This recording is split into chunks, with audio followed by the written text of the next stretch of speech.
about yourself and tell me what you do. So my name is Mariam. I'm from Baku, Azerbaijan, and I'm a psychologist and a yoga teacher. I teach Vinyasa Flow here in Valencia at different yoga studios around the city. But recently I also renovated this cozy little space at home so that I could teach online and individual classes as well. Good. Tell me about the place where you grew up and what did it feel like? So I grew up in Baku, even though I was born in Mexico. The majority of my life, I spent it in Azerbaijan. If I could describe my home country in several words, I would say that it is warm, delicious, and very cozy, especially because there is a lot of tea culture, and this is something I connect with a lot. Good. Do you remember the moment you decided to move to Spain from Azerbaijan? Yes and no, because initially I moved from Azerbaijan to the Czech Republic. I studied there at the University of New York in Prague, and then I decided to do Erasmus here. So the reason I ended up here was because I wanted to learn Spanish and visit Spain for a while. Good. You gave a very warm description of Baku. And when you moved here to Valencia, did you have any cultural shock comparing to your home country? Yes, and it's a bit funny. For me, one of the cultural shocks was how people would warm up the water in the microwaves. That was the cultural shock for me. Yeah, that's true. Is there anything in Spain that you still are not used to, despite even you have, for example, Spanish partner? I would say very long lunches. Like you start at 1 p.m., 2 p.m. and it can go on for hours. Yeah. It's not business productive, I guess. Okay, a little bit about what you do. When did you, because you studied an Erasmus program, you studied psychology. The question is, did you ever work based on what you study? And when you decided to become a teacher, because I would imagine that you practiced yoga before, and what was the moment when you decided to switch from the regular practice to actually learning and teaching other people? Okay. So I also work as a psychologist at the same time. I teach psychology classes at an aviation academy. And this is something I really hope to be able to pursue later on because it's not a very easy field. But in terms of how I decided to start teaching yoga, basically right after I graduated from my university, in 1 month I decided to sign up for a yoga teacher's training course. And that's pretty much it. Since then I did 2 more teaching trainings. And I feel like this is something that I could go on with forever. There is always something new to learn. How many years or months did you practice yoga before enrolling into the course? Let me think. I would say 3-4 years. 3-4 years? Yes. I have a question. I have a friend and she used to have a hobby to do ceramics and she was in love with it. And she, at some point, decided to leave IT and whatever job she had as a software developer and go into open the ceramic workshop and start producing ceramics as her job. And she once told me that it was the worst decision in her life to convert her hobby into her work because this is when you lose something that you love so much because once you convert your hobby into your job, it's not a hobby anymore. Was it something similar for you?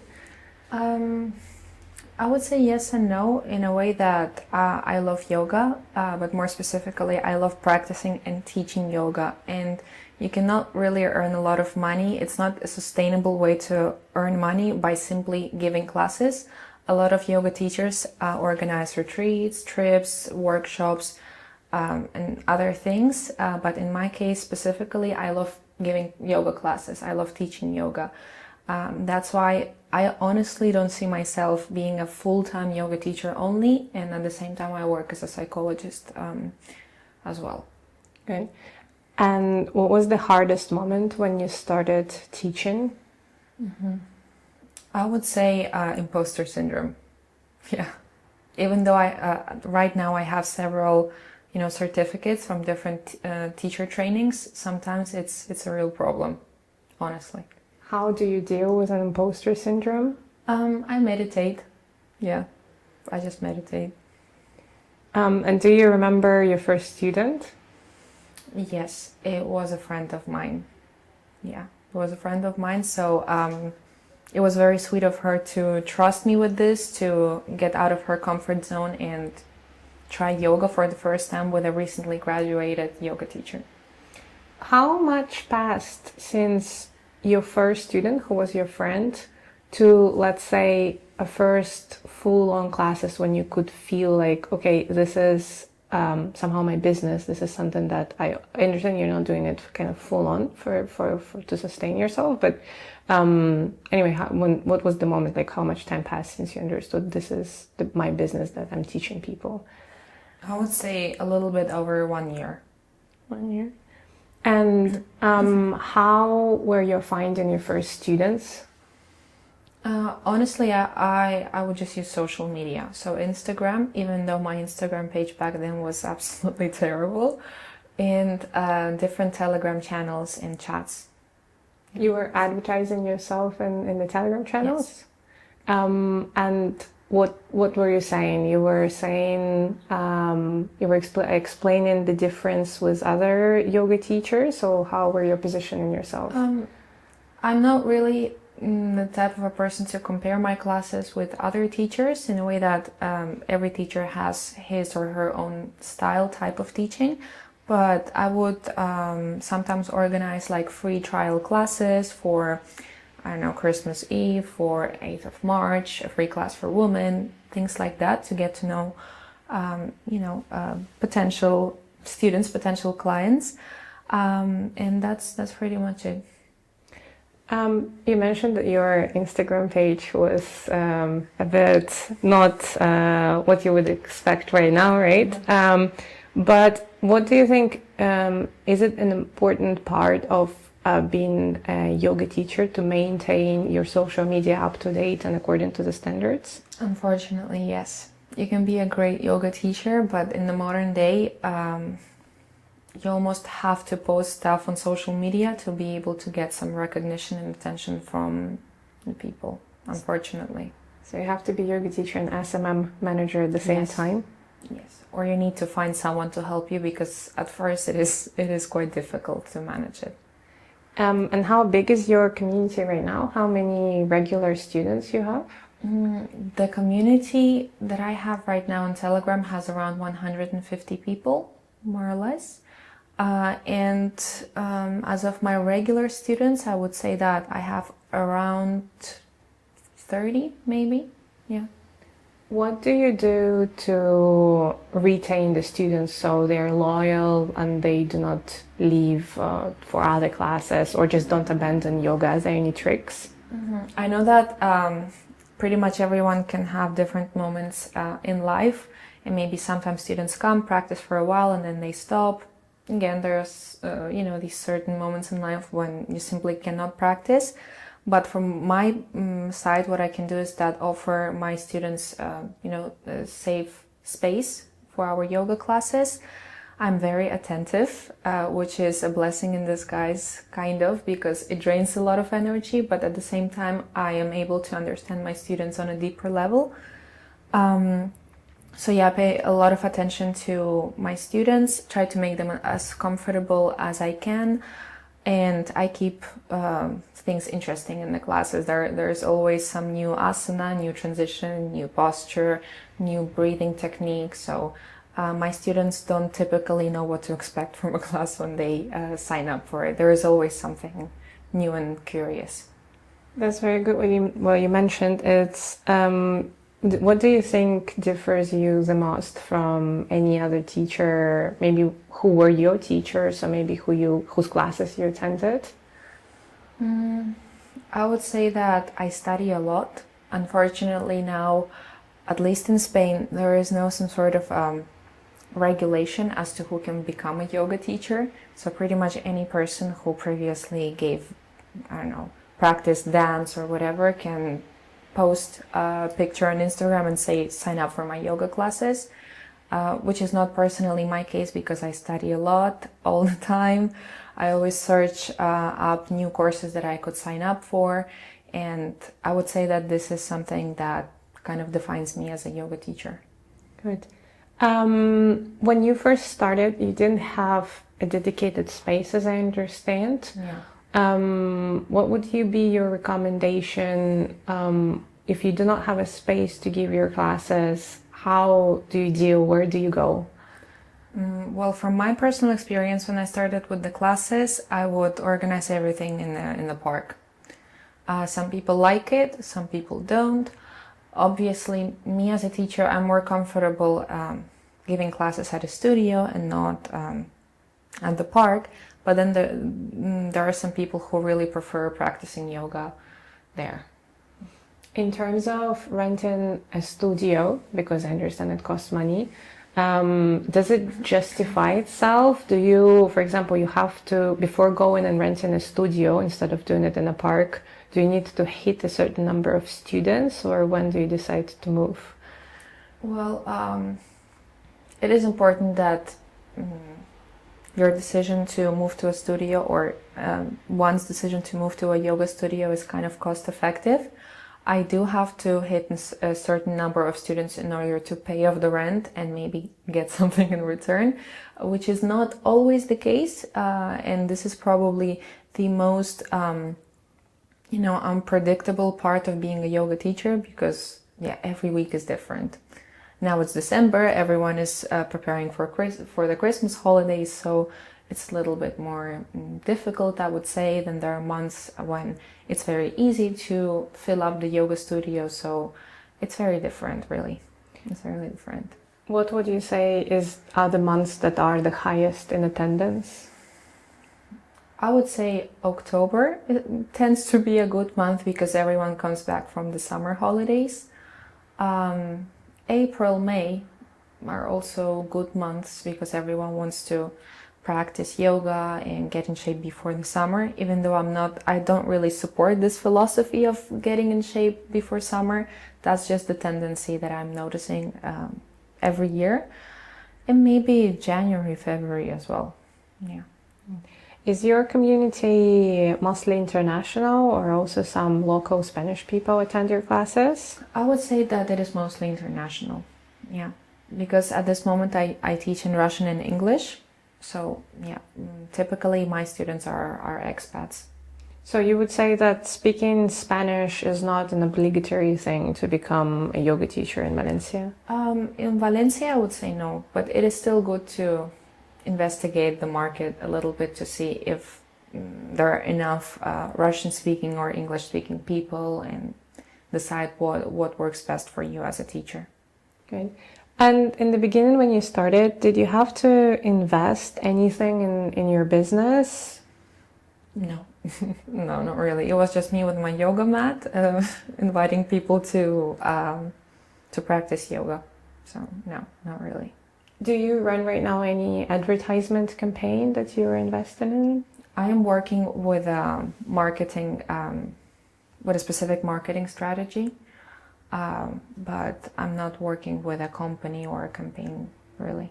Can you give us a couple of words about your marketing strategy? What you envision? Well, we're talking really about how I need to use my Instagram in order to promote my classes. We're talking about me as a personal brand and how it can grab the attention of other people and kind of like that. Yeah. Have you ever thought of also teaching online, or you choose to teach in person because you think yoga is more of an in-person thing? I mean, I personally love teaching yoga in person more, but I understand also the benefits of online yoga classes, and I do teach online as well, which is one of the reasons why I decided to, create this cozy space at home. And I personally like practicing online as a student, but teaching online is a little bit more difficult, specifically because not a lot of people like turning on their cameras, and I cannot see what is it that they're doing. Okay. And apart from creating a dedicated room at your home, how did your daily life change after you became basically a business owner? Is there something that you're doing that you would never imagined you doing before? I would say memorizing so many names, definitely, because I have a name issue. It's very difficult for me to remember the names of people, but now I remember the name of every student that has ever come to my class. I have to talk to a lot of people online every day to see how they're doing, how they're feeling, if they want to sign up, if they want to cancel, things like that. So a lot of one-to-one communication.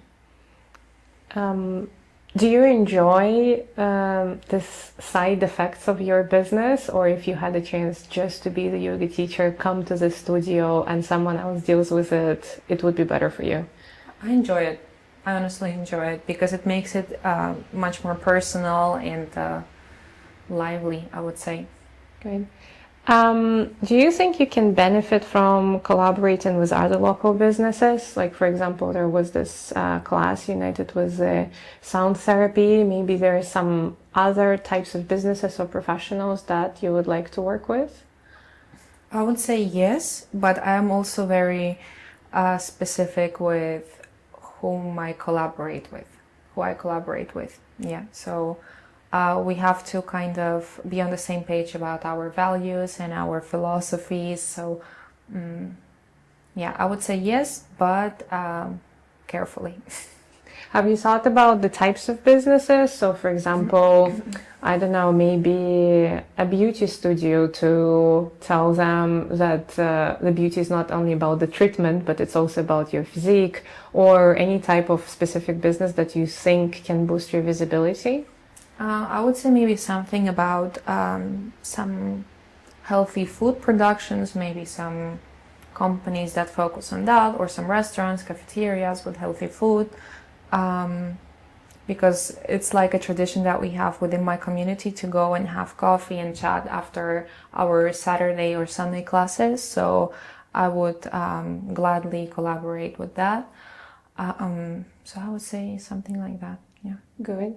And how do you see your yoga business developing in the next years? Do you have any specific goals to hit? Yeah, I mean, I do have specific goals in terms of my personal practice, like to be more consistent, more conscious, definitely as well. But if we're talking about me as a yoga teacher, I would really like to start organizing more talleres. They can be more relaxing, they can be more advanced with arm balances, inversions and things like that. I want to grow more as a yoga teacher and sign up for more anatomy-based courses as well. I want to focus more on sound therapy, which is another thing that I dedicate my time to, and learn more about those instruments that can affect our body and soul. Good. Well, we're kind of done with the business part of the questions, but I also wanted to get your opinion because you lived here for how many years in Valencia? 4. Lived here 4 years. What is your view on immigration, and how do you think Spanish people perceive immigrants nowadays? I can only compare my experience in Spain with my experience in the Czech Republic because I used to live there for a while as well. And I would say that here I personally felt very welcome. It wasn't a problem for me to learn the language. People were very helpful, very attentive. So for me, it's just a positive experience. Do you think Spain is the right place for an immigrant to try to start their own business? I would say yes, it's worth the chance, it's worth the risk, definitely. But at the same time, the taxes are pretty high. So it all depends on everyone's personal situation, really. Okay. Well, I guess we're done. Thank you so much. Guess my last thing is, was there anything that you hoped I would ask you so you could share something with us, but I didn't ask you that? Not really. No, Not really? no. I Okay, don't think so. good. Good. I'm very happy. Thank you so much then. Thank you.